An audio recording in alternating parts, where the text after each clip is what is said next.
This is a steel pipe inner wall shot blasting machine, which is specially used to clean the inner walls of steel pipes of various sizes and lengths. This machine consists of 5 parts: sandblasting pot, blasting gun system, steel tube rotating system, abrasive recycle system, dust collector and electric control system.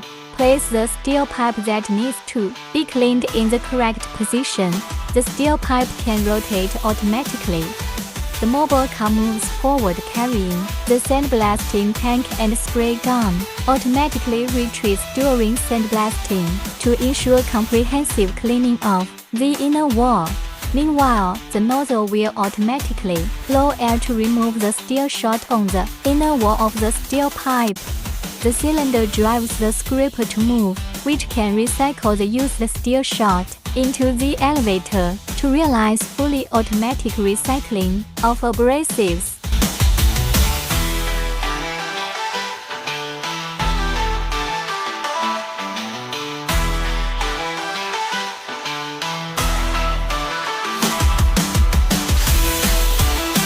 This is a high-quality steel pipe inner wall shot blasting machine.